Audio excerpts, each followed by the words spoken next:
It been a long Did you just put a little DJ Robert Lee? Come on. Robert Lee Haze. Hey man, that was my theme song. Yeah, I know, man. You K Dubb. Old theme song, Yo Gotti. Yeah. Now it's 2 Chainz, Gray Area. Okay, I didn't know that. I haven't even seen the gray area. 2 Chainz, Gray Area. That's it. Now it was yeah, that's it. Oh my God, that jumped up so hard. Listen to Tony. He say, I just sat up on the stand, told a lie straight to the honor, old enough to be your daddy, young enough to fuck your mama. All the shit that I have done, I cannot believe in karma. Old enough to be your daddy, young enough to fuck your mom, young enough to fuck your auntie, young enough to. He just named everybody and every female In the family. that he's old enough to That fuck. he's old enough. I got you. Mm-hmm. K Dubb in the building, comedian, actor, one of the greatest hosts. Oh, appreciate you. Yeah. Thank you.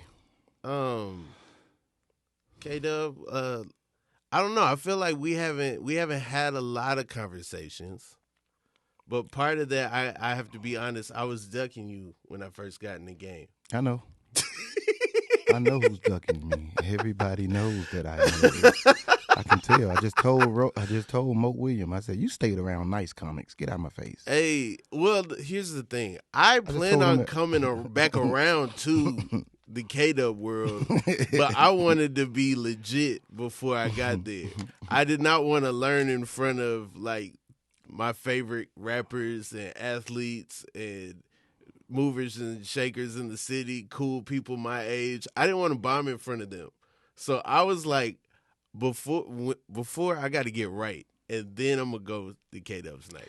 What's crazy is I've never seen you not be good or great on. Like every time I ever seen you, you got down. And if I could say you bombed, I would say it. No, I got booed off the stage one time. We was in Augusta. We was on the road. Well, see, that that's was the thing a about it, long though. ride back That's from the thing Augusta about to it. Atlanta. Sometimes you can get booed, and I can hear what you say, and it get me. Those people may not get. I don't judge you if you rip a crowd. I got You would rip a crowd, and I'd be like, man, you stole all that. I'd be like, it was hack. It was nothing. They easy. I would say anything against you winning, like if you didn't win the right way. Yeah. And if you bomb and your material is good and original, then you did better than the person that got a standing ovation with all that stealing and hack. And That's all true. That. So what I seen already was enough. I mean, I would stick to my guns. You know, I wouldn't go up there and be like, all right, well, I'm gonna try to be somebody else out of town. You know, but at the same time, that was a long ride back from Augusta to Atlanta. But then the next day, I went to the Bay Area, did a Bay Area competition, made it to the finals. And that's precisely what I said. What if I had told you that material wasn't adequate, then you go to the Bay and see that it's just great material? But sometimes it is the crowd. Yeah. Sometimes it is the crowd. It just depends on who go up before you and how the host do that. So, you know, it could be a lot, man. Mm-hmm. And but the material, if you was just judging by the material and not everything around it, then you got, you know what I mean? Yeah. Some people got bad material and they want to do it because it make people laugh, and then they come around me, like I say, and I tell them, classic, you ain't shit. And that's what runs other people off, because they be thinking that I might say, I'll be like, no, I'm just really being, like I'm being Kenny Smith and Charles Barkley and Shaq. I'm just looking at it. I always took it like that. The day I met you, you know, LeVar introduced me to you. He was like, this is a young, up-and-coming comic. This is Rob Haze. This is K Dubb. I was like, oh, nice to meet you, K Dubb. He was like, quit. Ah, that's hilarious. But I was like, I wanna rock in front of K Dubb. I want to have, you know, like the set of my night in front of K Dubb. You know what I'm saying? Like that was like a little goal. Man, when you used to come to Encore and Infusion, that's where I remember you from. Yeah. Anything else is a blur. They told me Encore was the hardest room in the city. So how did you do that? I remember you doing well. And so then I was like, oh, I'm gonna go every week. I'm gonna go until I get up on there. Well, I must be losing my mind because, like I said, I don't remember you being bad. I Yeah, remember you doing well. I was ducking you. That's yeah, crazy. I was ducking you, Dub.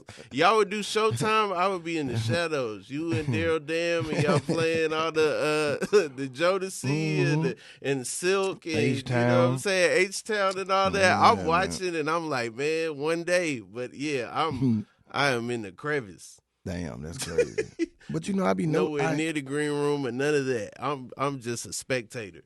I kind of noticed you was distant, but I didn't know why. I thought maybe you just working on something big. I guess I don't know. I really was like when I was like, your crowd is a crowd I want to never like. I want to just come out of nowhere and they see me and then they just I was real strategic like that, but it sucks because it's like now I feel like I don't have the same relationship with you that I have with other comics. Because I was ducking you. Yeah, well, you probably ain't say much, but I said enough to you. Well, a lot of your stories end with you getting in a fight. I do. A lot of the stories you would tell me would end, and then you would win the fight, but you would get. Lose. I done lost plenty of fights. We not gonna do that. It would have, and I'm like, well, I'm not a fighter. I don't know if I should really just be, Well, I don't have a history of fighting comics. Might have fought 2 in the beginning, but yeah.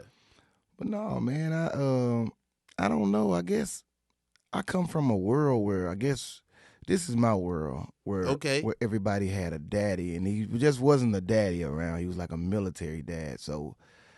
Not that I'm using people not having a dad but I'm just saying it's like they was telling you straight up. The older men was telling you straight up what was going on. Mm-hmm. Whether you smell like piss when you was 3.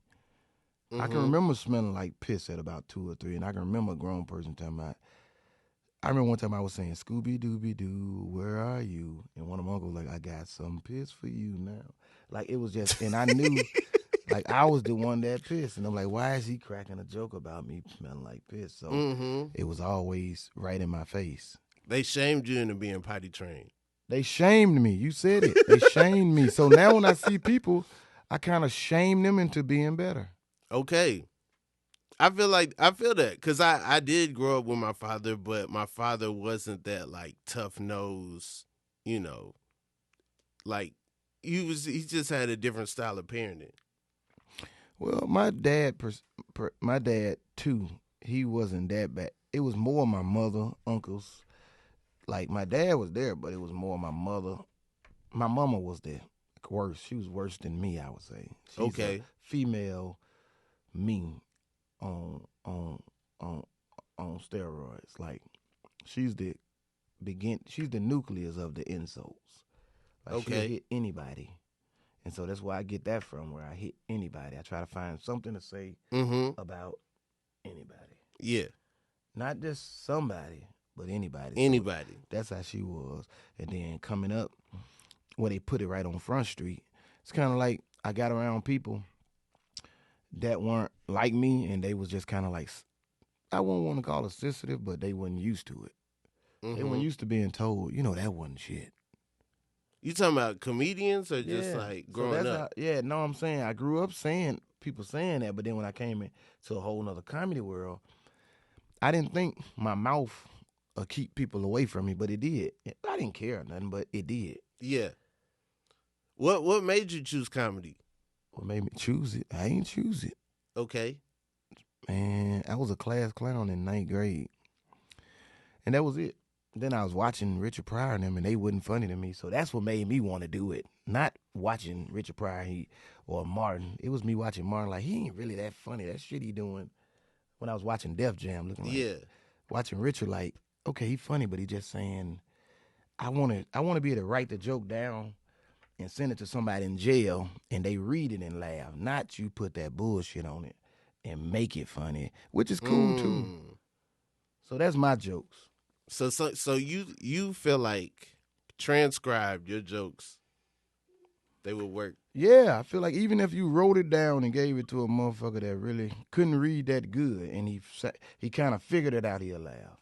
I feel like you definitely have some lines like that. Like anybody could if anybody says it, they could get it off. But I think you have other things that is totally the craft of how you say it and how you get it across. Like the McDonald's game, the Monopoly game. I feel like that joke. I don't think anybody could do that but you. Yeah, because it comes from the old man from my town, like small Mississippi town, Cleveland, Mississippi, where older dudes actually talk like that, and that was the rhythm, and it was funny as hell.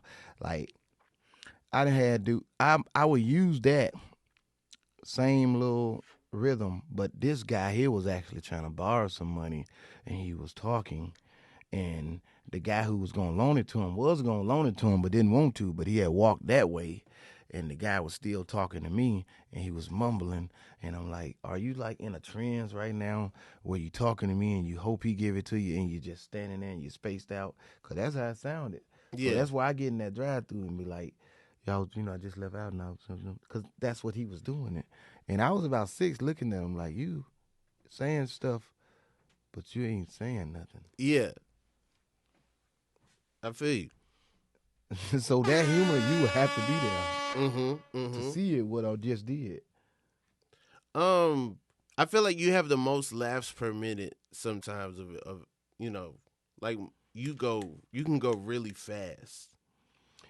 Yeah, and I try to do that on purpose because I was so bored with stand up comedy. Like somebody gonna watch and say, "Why is he hating on Rich? Why is he hating on Mark?"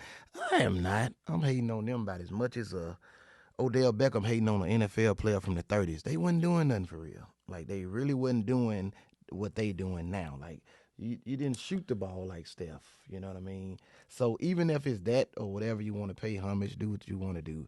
But I always said I don't want to bore the people like I've seen comedians do.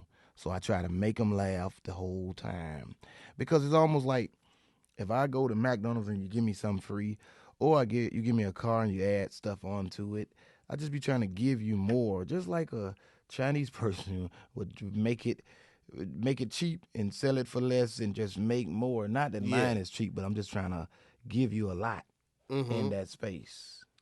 I mean, I remember you and LeVar would do this thing where you would jump on stage and roast him, Hmm. and then he would just like run off, and then you would do a set.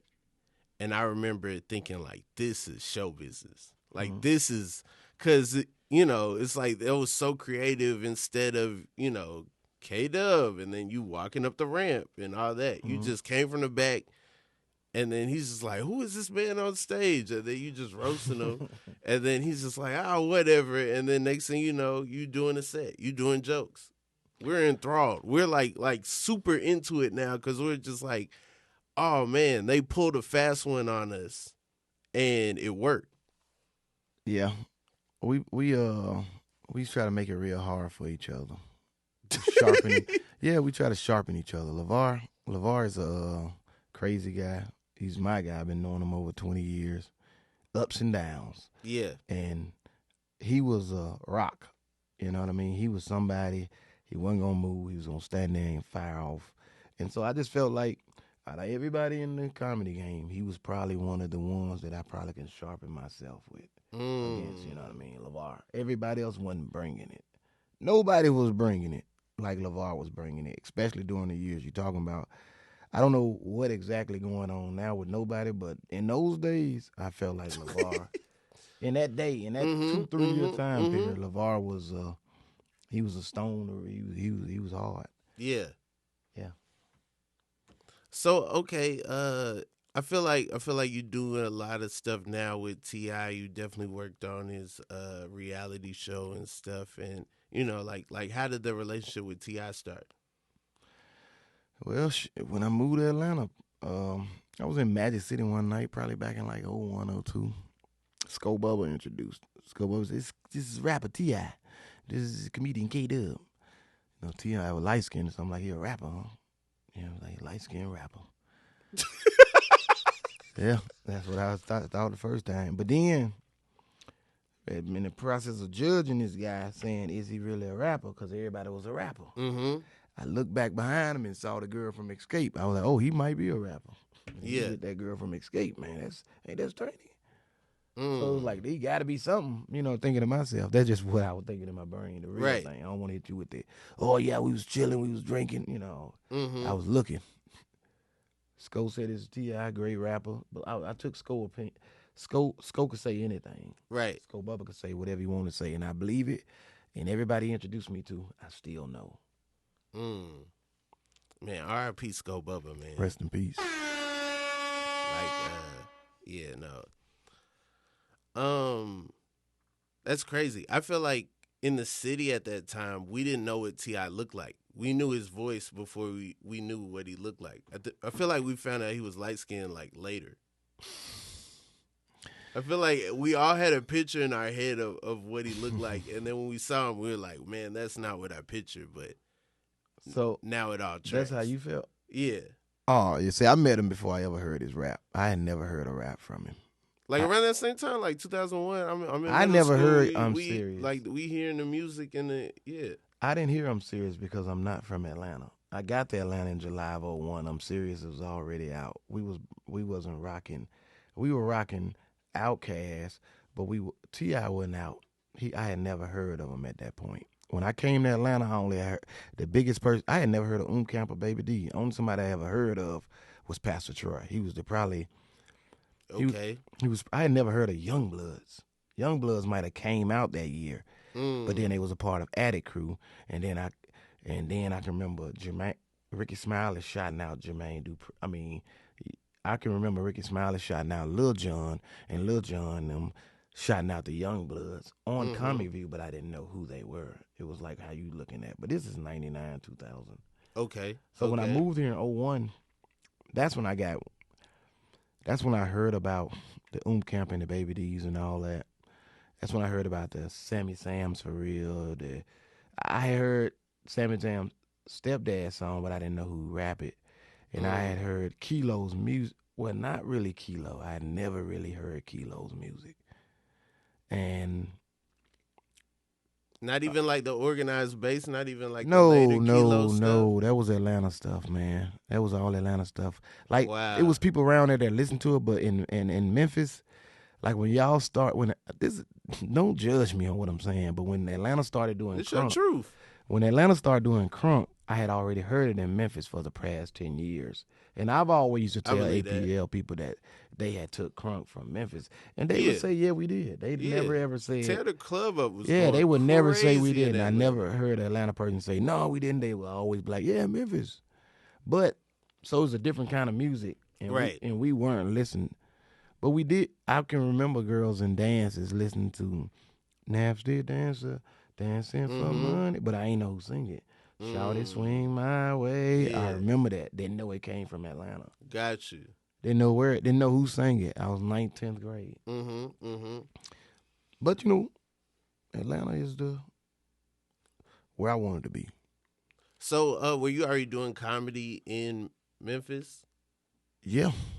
Before I got to Atlanta, I had already started. I started in. How old were you when you started? Well, when I first got on stage to do some stand-up comedy, I'm just trying to take it all the way back to the Michael Jackson. I'm a big boy now.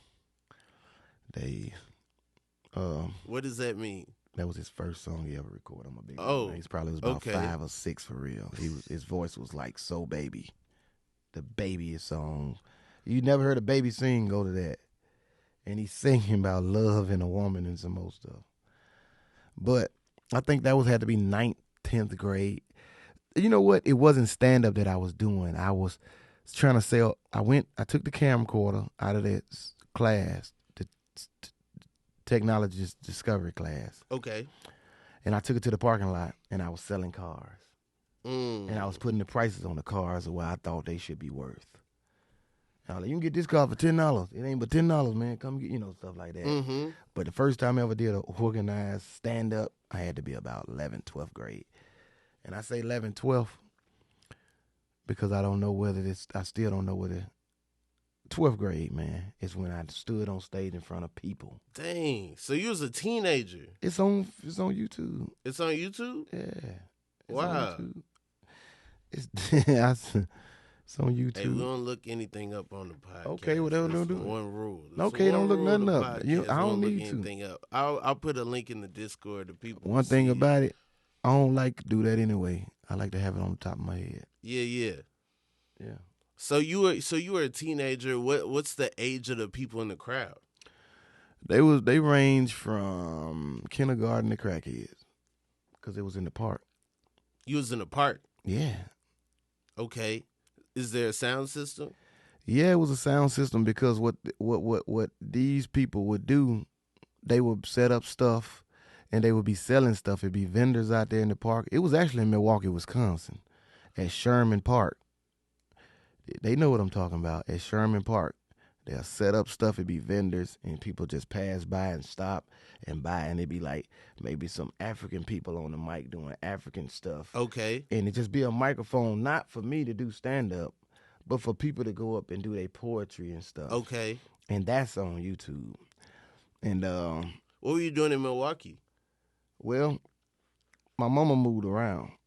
Okay. My mama moved around, so I lived in Milwaukee half of my life, too.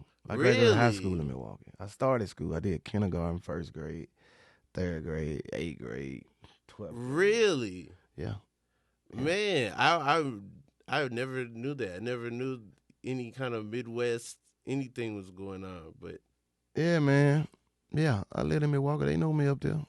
They know me. Yeah. Can't figure out where I'm from because when you go to where I say I'm from, they know me. They classmates. Okay. They know me. They know me in Milwaukee. They know me in Memphis. They know me in Mississippi. I ain't from neither one of them. I'm from all three of them. I'm from Atlanta, too. I mean, a lot of people put you in the Atlanta I've category. been in Atlanta longer than I ever been anywhere in my life, times 3, times 5. I ain't never been in no city longer than 2 years, except for Atlanta. And I love Atlanta. So where else did you live? Memphis and Mississippi and Milwaukee, right down through the Mississippi River. Got you. But moving every 2 years throughout that. Yeah, just going back here, coming back. I never spent that long in one city. So do you say that makes you like able to make friends faster or slower? I can read people. I ain't friends. I got my friends already. I always got that sense that you could read people. Yeah. That's why I never tried to bullshit you. I always felt like, you know what I'm saying, you wasn't trying to hear nothing that wasn't, the real. Yeah. I ain't had time for it. I ain't had a capacity for it. And the people that I did have that wanted to try to make me listen to things, I had friends who tell me we ain't friends. If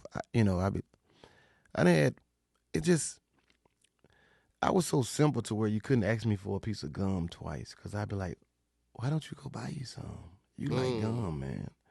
You like gum? Yeah. So in the process of that'll make a person feel like I don't like them or I'm just something.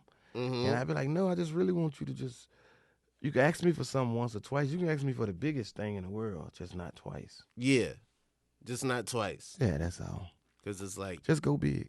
You figured out you like it. Yeah. Figure out how to go get it. Go get it. Mm-hmm. K Dubb, what's your favorite color sky? My favorite color sky? The old black sky with the stars in it, man. The black sky with the stars in it and the night sky? Night sky, man. Yeah. That makes sense. I feel like you are, well versed in the nightlife. Yeah, man. You probably it's like that because I tell a lot of comedians like you and other comedians I probably ain't never seen in the daytime. Yeah, Most of you niggas I only see at night. That's true. Never saw you in the sunlight. Yeah, but I probably have. But most of them. There was that comedians meeting. I wasn't there for it, man. You was there at the end. You ended it. What about when we had the comedian meeting? It was at Uptown. It was I want to say Sko was there. I want to say Hank was there. And what did it do for us? Zoo-Man, Daryl Dam. I think I remember this. Timo. Timo. Tell me I used to ragtop Timo. Timo be ridiculous. Timo. Yeah. I seen Timo. I ain't seen him get beat up, but I heard he got beat up. Shout out to Timo. He gonna laugh at me saying that. He gonna laugh at me. I always say something about Timo. He's one of the comedians that has a K Dubb impression. I feel like that's a my lot friend. of comedians have K Dubb impressions. Timo is my friend. Yeah, he's my friend. Shout out to Timo. We definitely got some crazy memories. But you came in, and then I feel like you were like, man, we don't need this meeting. You started going like, man, they trying to talk to y'all, man. They can't tell y'all how to get on, blah, blah, blah, how to get some money or whatever. I'm the only one that was taking notes. I'm the only one that brought paper and pen to the meeting. I'm really thinking like I'm about to like learn some secrets or something. I've been an asshole over the years, man. I'm glad they ain't got all this on video. I'm 42 and then now. The meeting was over, and then everybody just left. Like, you walked out, and then everyone just left the meeting. I remember that. That's crazy. Like, you know, like, bruh, that's crazy. Yeah. I remember. That's crazy. I've done a lot of bullshit. I don't know. I do think that there's some there are certain things that are things, and then there are other things that are just kind of learned behaviors, just, you know, the things that we create, but they're not necessarily real. And so I think you doing that kind of like opened it up. Like, yeah, there aren't necessarily rules. There aren't, you know, like there are more than one approach. Like somebody telling you how to do it. If they're not doing it, then it's gonna look away. Yeah, man. Yeah, if they'd have fucked around and had, you know, brought in Dave Chappelle in there, then you was sitting there and listen. But really, I don't know what this is. Yeah. And I know it ain't no rules because I've broke them all and I still move. Right. And would you say you're a rule breaker? No, I'm you know, from A to B, like, get this junk out of the way. Mm-hmm. You know what I mean? It's almost like you make your laws, and I'm gonna break them. I'm gonna break some of them because some of them is just put there for you to make some money. Mm-hmm. So I guess I'll give you the money if you catch me, type of thing. You know what I mean? If it ain't that big of a penalty, I might break them. You know what I mean? I followed you to the Flame one night, and you cut through every gas station on the way, and I was like, "This is how the Joker drives. Like, this is how a man operates." That's we got there said. faster than I ever got there before, but I was a nervous wreck the whole time. Yeah, man. I got a joke about that. You ever run a light and somebody running behind you, and you be kind of like, "Okay, I'm good now." That is driving in LA in a nutshell. Yeah. It is a lot of people, and I'd be like, I feel like I violated the person behind me. They definitely was in the wrong. The person behind them, someone needs to lock them up. Oh my God, that's what I said. I was like, I ran through yellow, ready. They ran through red. That was red, sitting still red. Yeah. Like, it had been, like, people were starting to come from the other side. Like, the other fella almost got clipped. You know what I'm saying? That's what I be. Oh man, definitely though, man. But I don't call it a reign of terror. I think I planted a lot of seeds, man. I think I helped a lot of people. For sure. Told them what was correct, because I was getting some money, man. Yeah. I was getting a few dollars, and I was like, man, if I can get a few dollars, I know you can get more. You know, I told Clayton English that one time, like, bro, you can get to it, man. You ain't got no kids. You better go ahead. I had 4. You better get to it. But I seen how kind of easy it wasn't easy, but it was like, yo, this ain't hard if you really want it. If you really want it, ain't hard. If you love it and really want it, ain't hard. So that's what I was. I wasn't on that old pay your dues. I don't tell people pay their dues. I tell people stay on stage. There is no dues to pay. Who are you paying them to? I know you shouldn't pay them to me. Yeah. Don't pay them to me. Right. Just go do well and put me on the show. which like DC Young Fly. I was the first person to bring him into a comedy club. Like I went and found him, whether he know it or not. I was looking. I was like, anybody know where he be at? And then I think either Ty Mills or somebody told me. Well, somebody told me where he be at. Somebody, I'll think of it later. And I went over there and I started doing skits with him. Next thing I know, that's when I began to doing some skits. Looking for him and ran into doing skits. Okay. And then I told him to come in the comedy club, and he met me. Him, Fat and Paid, and Quint Mathis. Mm-hmm. They met up with me. I think it was July 31st, 2014. And they brought them niggas in that joint. And I didn't take him to the next places. He went everywhere else by himself. Yeah. You know I mean? He went and got out to Cloud9, which I wasn't there that much, maybe twice. He went and got it. He went and integrated himself. Mm-hmm. And tonight I'm going to Huntsville with him, and he just pretty much put this money in my pocket. I just walked up on him the other day and was like, "Yo, give me some money." Dang. Not like, literally like, man, shit, well, show it. Let's do something. I probably got a loose date or something. You know what I mean? Mm-hmm. And he was just like, I might have you in Huntsville, man, that weekend. Okay. And it's simple, but the jewels I put in DC, I always, not that I made, DC made itself and other people made him. Right. I invited them. I was in a group, Lynn Collins and B. Dot, A. Dot, and Fat and Paid, and DC. They was all doing vines, and I would tell them about shows and stuff, but like you brought them to the show. I brought them smart. That's what you had to do. Yeah. Yeah. I brought him in there. We took a picture that night. Is why I know the date, because it sits on the little bottom of the thing. It's all right if you circle the day on the calendar every night. You know what I'm saying? No, I'm saying that's the day I started too, July 31st. Really? So yeah, that's July 31st. That's why I said earlier on the thing. Okay, I started August 2nd. Mm-hmm. August 2nd. 2009. On August 2nd, I can remember feeling, 2009. Mm-hmm. But August, September. I started Uptown September 16th, 2009. Yeah. So about a month and a half after you started. And I was so ready to host. I had to brain, man. It didn't seem like there was a transition period. It didn't seem like it seemed like the minute you started hosting, it was like, oh yeah, he's supposed to be doing that. And I had to prove that to Gary Abdul. He got Pat Brown, them standing around at the back. I'm like, you ain't got to bring them up here. Because, they were the normal hosts. And then Duval had Tuesday. And then Nard/Henry Welch had Sundays. And Special K had Wednesday, and Griff had Wednesdays. So Pat Brown and C-Dog and Lab Love had Thursday, Friday, Saturday. So I came in and clipped a little Thursday off.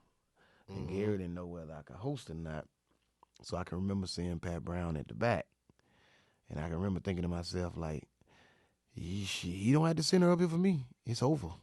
It's over for you. You ain't never hosting no Thursday again. That's what I can remember saying to myself. It's over for you. I'm going to use every strength of my body to make sure you never show back up here on a Thursday again. And that's why I was doing so much. And you know what I mean? I was a new host. At the time, even though I had been doing it 8 years. Yeah. I was just doing 5 and 10 and 15 and, 20, 30, 40 places. But I wasn't hosting. Really? You were a new host? When I started, I was a new host. I was convinced that you were just like hosting things other places and, man.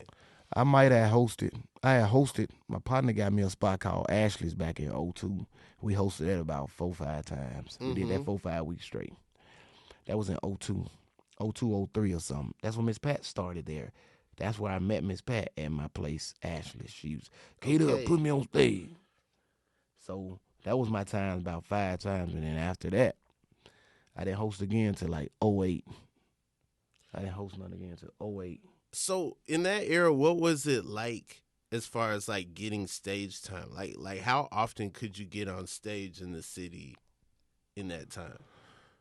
Well, depending on how tough you were, not as a comic and strong, just how tough can you get in these niggas' face and make them put you up for real? Yeah. Like literally, can you get cool with the owners and make him feel like you gotta put me up or I'm gonna slap the shit out you when the show over? That's what I did. Honestly. Yeah. That's all I did was just made sure that you know that if you play with me, now you ain't got to put me up, and your list could really be full, and I understand that. But if it was any space and you play with me, because I put anybody up, you know this, I put anybody up. I don't care if we ever got, you can go up, I'm going to put you up. Yeah. So when I find somebody who was trying to be spiteful or trying to do anything, I just whoop your ass or make you fight. I didn't care if you win. I just want to put a scar under your cheek. That's it. You can win the whole fight. I just want to put a little scar on your arm, let you know that don't ever play with no other humans like this no more. It could get ugly. You did it for humanity. Pretty much. Like, give everybody a chance. Don't you bring your selfish ass in here. Your spoiled, mammy-raised ass in here playing. That's noble. I feel like, I would have loved to come up with somebody like that. Yeah, that's what I was. You know what I'm saying? But you already a big dog when I came in the game. Man, he said a big dog. You were. A big dog, little dog at the time. Little dog on the world scale, big dog just right in that zip code. Nah. First of all, YouTube, not that many sets was on YouTube. Yeah. You know what I'm saying? So if you into comedy, we seen your Bad Boy set. It's on there. Yeah, yeah. You know what I'm saying? So we look like, a lot of comics looking at like, how do I get in that screen? That's somebody that figured out how to get in there. We don't even know about the comic views and some of the other things that aren't on YouTube at the time. Oh yeah. You know, we just looking at like what we can grasp, and you being on there and being young and being funny is one of them things that we saw for sure. Yeah. Then when you meet me, I tell you straight up, you ain't shit. That's crazy, right? My mama told me try to be a better person, but my daddy told me be yourself. And I'm gonna listen to the man. Got to listen to the man. Dub, do you believe in other universes? Hell yeah. I wouldn't be selfish enough to believe it was just me out here eating this carrots and cabbage and eating a bull. Like, no. This is, I guess, the Milky Way galaxy is just one galaxy. Mm-hmm. And I know it's space up there because it go to getting dark. That what Daryl Dam up under Daryl Dam said the world is flat. I said, it ain't flat. I said, if it's flat, then it got to be something under the bottom. Yeah. They're like, if it's flat, then what's under there? It ain't flat. Like, it's definitely round like a seed or a rock. The earth, just like a raindrop. Like, I told him that. I was like, the earth forces a circle anyway. Like, you know what I mean? An egg or anything that's natural. They don't be a square. It don't be a rectangle. You catch some rocks that'll be flat, but they still be circle-ish. That's real. Yeah. But it's definitely...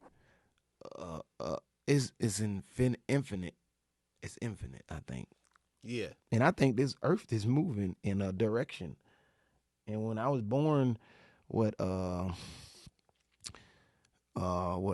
15,000 days ago, it was that far back. You know what I mean? And then now it's really on this end. Just stuff like that. I be thinking like that all the time. Nah, that's real. I mean, like, even the stuff they tell us the Earth's on its axis. They tell us that, it's got a pattern around the sun and stuff. But, like, none of that is exact. None of that is, you can only prove it to an extent. So it's just like a lot of that stuff is, I feel like you're expressing just in a different way. K Dubb, you're really good with dates. You're really good with the presidents. Where did that come from? I think when you, it's kind of like, man, in order to know where you're going, you got to know where you're being type of thing. So, and then I always align, like, whether it be Super Bowls or World Series or anything, I line them up with the dates so I can know what was going on, the temperature. You know what I mean? I want to know, let's say you might say, just give me a random date. Just give me a random. May 31st. Yeah, I'm just saying. I mean a date like within 1900, 1800, 1700, something behind it. Okay, just May 31st, 1988. Oh man, you could have just gave me 1988. Okay. Yeah, that's cool though. So when I look at it, I look at that. I go to 1988 and I look at it I'll be like, that was a Republican's world. You know what I mean? Because they went two Republicans in a row. Right. From Reagan to Bush, and then Herbert Walker Bush. Yeah. Yeah. So I use the president to line the temperature up, Mm-hmm. and then I go looking into. I think back on shows, and I think back on basketball games, football games, and I put it all together to tell you exactly what you were doing, like what the speed was. Okay. So that's the only way I can determine. Like how you just said earlier about they really can't prove it to it only to an extent. I doubt that. I think they got all the way down to the thing. I think they do because I can do it. If you give me $1 billion, I can figure all this stuff out too. I know I can because I already tried. I didn't succeed because I only had that much money in my account. But had you put that other, I'd have had it. But I used them times to check, just to check the time. I use everything. No, I'm the same way. I think I go president definitely first. Mm-hmm. Then I might go music. Music, okay. If I can. If you can. And then I go sports. Sports. Yeah. Yeah. Yeah. So that's all it ever was. It's not like I want to let you know I know the 3rd, 7th president. That's cool. I need to know that to know something else. I need to know that to be able to tell you something else that you'll never know. Like let's go back to Daryl. I explained to Daryl. I said, Daryl, the earth ain't flat because, listen, the reason why it's not flat, unless you think it's some white man that's got this big old remote control that can turn the sky a certain color in day and night. That's the only way your theory. I said, because you can start out in Chile, down in Chile, and dry your ass all the way up. Even if you get down to where the Panama Canal and all through there where you can't drive, where there ain't no roads. That's cool too. We just take you a little 4-wheeler and get you on through there. But you stand on the ground. And if it's a lake, we get you a little canoe across the lake. But you stand on the ground. And then you keep on driving. When you get to where you can't drive, we got a helicopter there to come get your 4-wheeler out of the dirt and put you over in a spot where you can drive some more. But you're going to stay on the ground. That's what you're not doing. Is you're not going to fly at all. Just to prove his theory. I said, you could take that on up through Mexico, come on through the United States to Canada. And you keep going past Canada. And you're going on up through, to where Alaska at. Land. And you go right into Fairbanks, Alaska. But you drove this whole way. So which means I kept you on the ground. And for some reason, when you get to Fairbanks, Alaska, I will have you explain to me, Daryl, why is it that it's been daylight the whole 24 hours if the earth ain't tilted on its axis from the sun and turning? It has to be turning because I was just in America and it was day and night, which means the sun, which means the earth is moving because it's night over here and then it's day over here and then it's day over here and night over here. But the fact that it's daylight all day in Alaska and it happened to be up here, that thing got to be tilting on the axis. It has to be because that's why it's exposed to that sun, because the way it's tilted during that time of the year. So they got it down to an exact science. Like exact. Okay. Precise. I love that. Yeah. No, I didn't realize that because I've seen you do the president's thing, and I didn't know if that was just like a random thing, or if it's like a way that you are organizing time. But then I've also seen Bob Costas do the president's thing on his show, and I was like, Bob Costas is one of the smartest people, you know what I'm saying, on the planet. Like he can rat off stuff from all types of areas. And I was like, dang, that's the same thing K Dubb be doing. That's all right. Yeah. Lets me know I'm working on my own or something. You onto something for sure. For sure, K Dubb. What are your plans? Like in a perfect world, what is K Dubb doing? Plans as in what? Just period. Just okay, say I do have the $1 billion and I give it to you. What is K Dubb doing? Well, I know for a fact I probably own every animal that exists. Insect too. That'll be perfect world for K Dubb. And perfect world. You mess with animals? Yeah. I ain't messed with them lately because I ain't got time.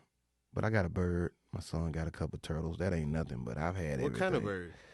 It's man, I can't even pronounce the name of it. I've been had this bird about a month. Somebody actually gave it to me. It ain't a cockatool, nothing like. Let me. You can't look it up. I was gonna send a text. We can give it a nickname.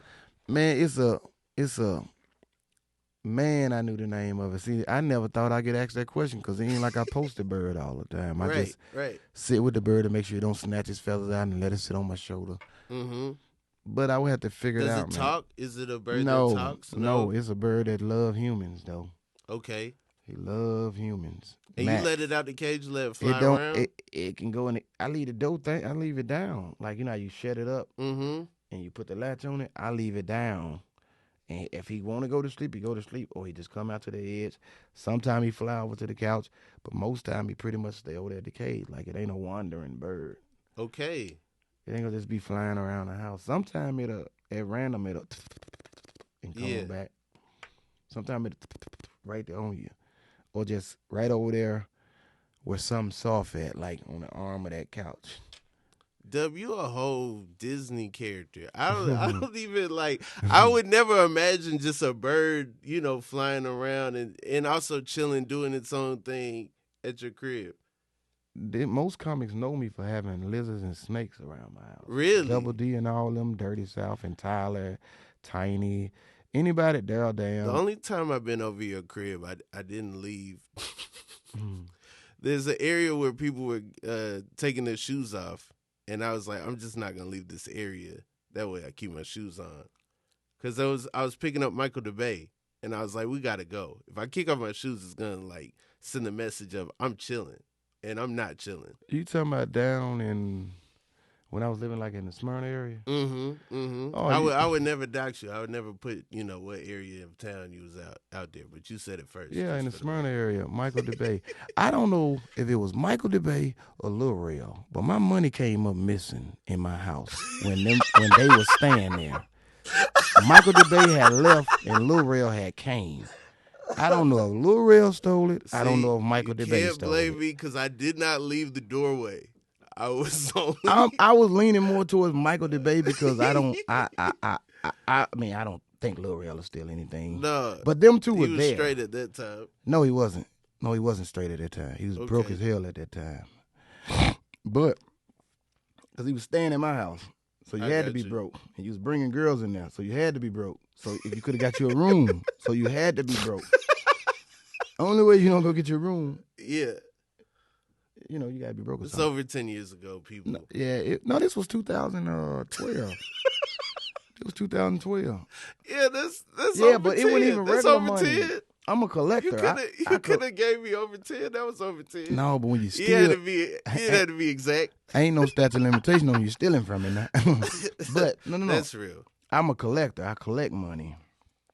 I've been collecting since I was 9 years old. Mm-hmm. And I have it in cases, all encased and blah, blah, blah. I came in there, and it was out of the thing. Like, somebody had clipped bills, like at least $300 in bills. Oh, no. Yeah. To this day, 2 people that was in my house. Oh, man. I hate to ask you about the whole $2 bill thing going on right now. What $2 bill? Like, there's some $2 bills that are worth like a couple $1,000.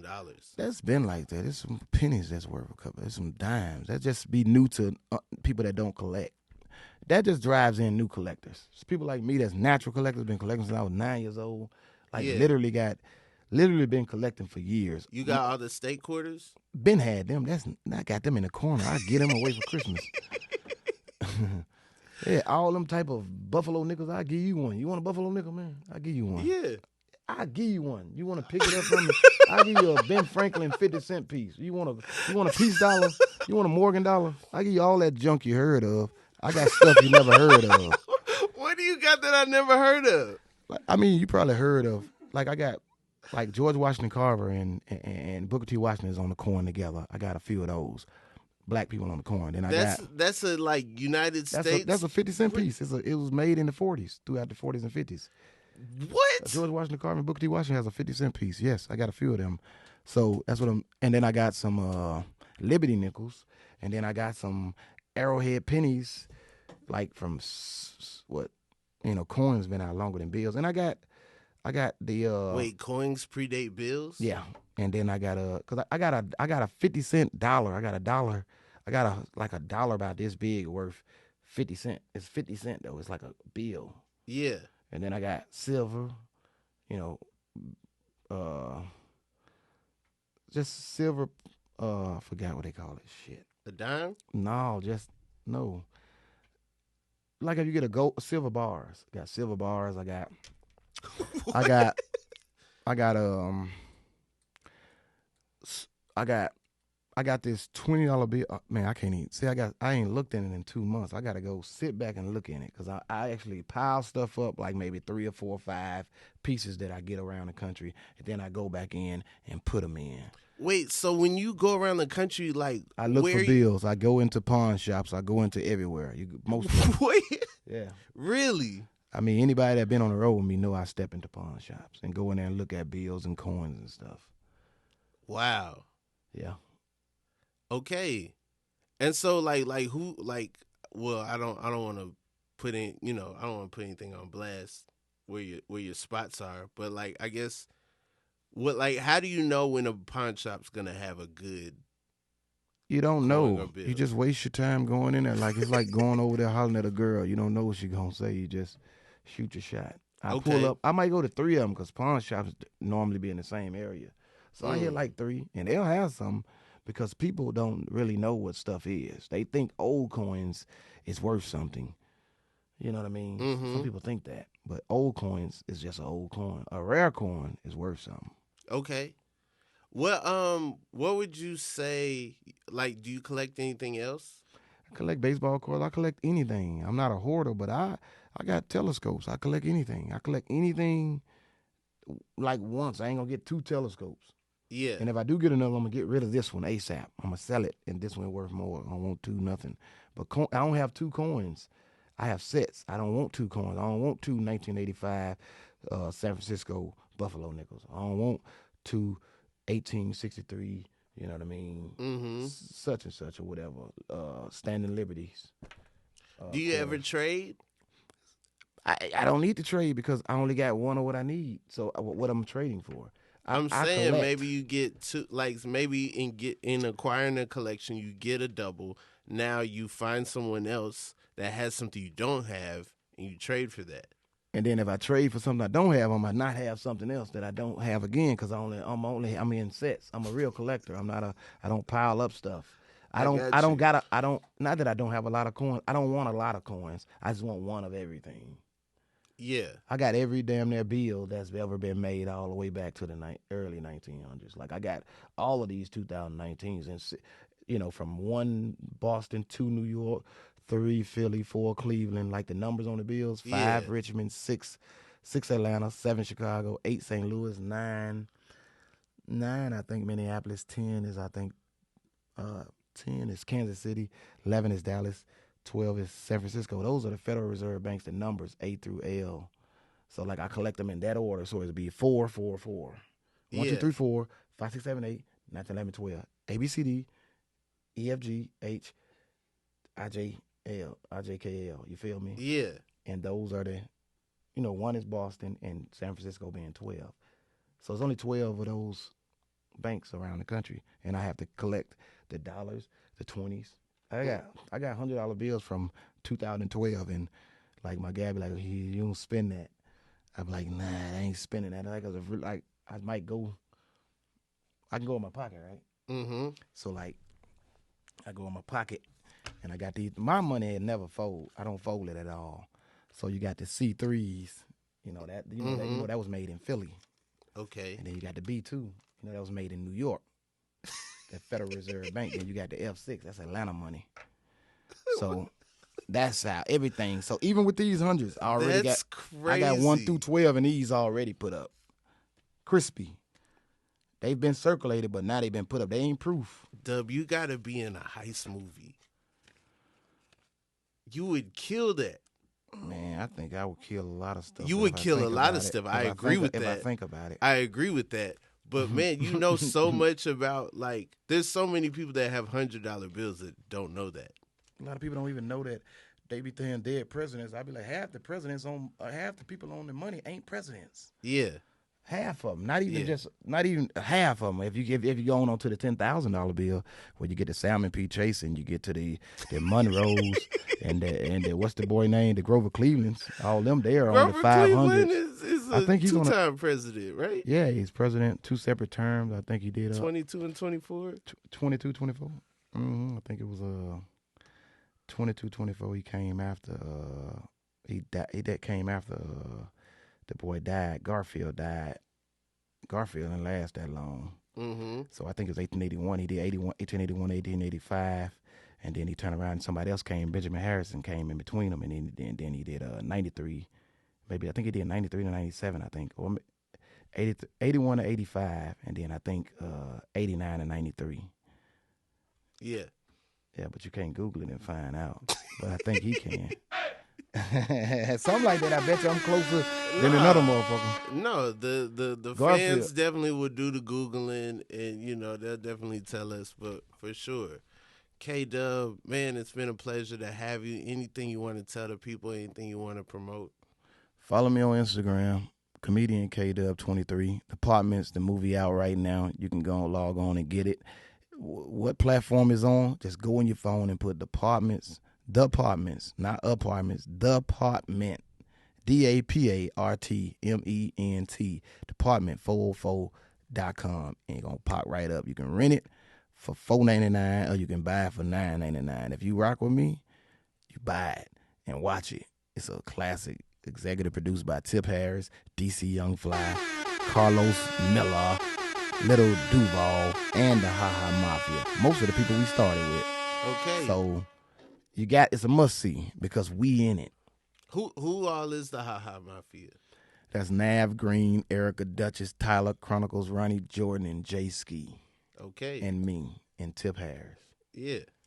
Yeah. How has it been with T.I. now that he's doing comedy and stuff? It's been great, man. It's been great. I mean, it's always great with me. I'm happy regardless. I'm from the ghetto, born in the projects. You know what I mean? So give me a quart, I'm happy. Give me a piece of cheese, I'm happy. I'm mad if you try to do me wrong, but if you do for me, then I'm happy for you. And if you don't do spitefully, then I really, really don't like you. Got you. Because that ain't the way of the world. Yeah. Well, no spite over here. I'm glad I got to talk to you. I'm glad I got to tell you man to man that I was ducking you when I first He said man to man. He masking it up, man. Man to man, I was ducking you, bro. That's crazy. That was a dope way, man. Hey, man to man, dog. I was a coward in 2010, but hey, dog, you know how it is. I always thought you was funny, man. That's how life works, though, man. The whole time you thinking what you thinking, I'm thinking. But it's out of admiration. It wasn't like I didn't like you. No, it was like imagine. I wanted you and your audience to mess with me. You know what I'm saying? I wanted you and your audience to be like, that guy's funny, and not that guy's trying or that guy's new. That guy don't know what he's doing. You know what I'm saying? That was in my head. It was all in my head. You know what they told me before I came into Atlanta? Before I left high school, I graduated June 6, 2001. Okay. I was in Atlanta July 22nd, 2001. You know what they told me? What? Be careful. But just be 100. Be solid. You might be all right. And when they say I might be all right if I keep it 100 and be solid, I just decided to do that. And I've been all right so far. I'm not going to, you know what I mean? I've been all right. Yeah. So that's if there's anything about you that you know that's messed up, then you do right to be scared. But if you know you trying, which a lot of us, most of us just doing, just trying, then you'll be all right. And you were. And you, like I said, man, I always thought that. I will tell you if I thought you were. I always thought you were a funny guy. I would hear it from other comics. I'd be like, yo, Dubb ain't never told me that. But I never thought of it. I was like, yo, Dubb don't mess with me enough to tell me I ain't shit. I didn't think of it like, I'm okay. Because you weren't not shit. Not that I seen. If you bombed, you just might have bombed on that stage. And I was listening, and backstage I might have said, oh, man, he said that. And then you bombed down. I was like, oh, they booing? And then I walk off but you already satisfied me. Got you. But had you ripped and not satisfied me, and you like stole some stuff and hacked out on stage, then I'd have gave you the blues, and you'd have thought you had a good set.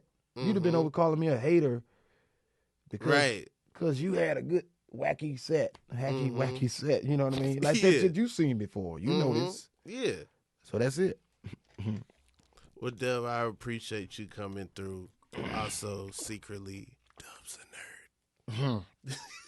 Dub's a nerd. A little bit. It's okay. It's okay. Hey man, I'm always smart. You can't be smart and not. You can't be dumb and do stand up. You know that. That's you gotta real. Be smart. That's man. real.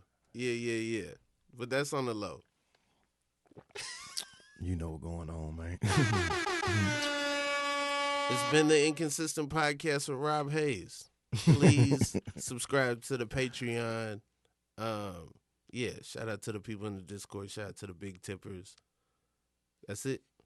Boy, them folks getting sick of me talking about Richard Pryor and Marlon Lawrence, but I'm going to do it till I die. Oh, you've done that before?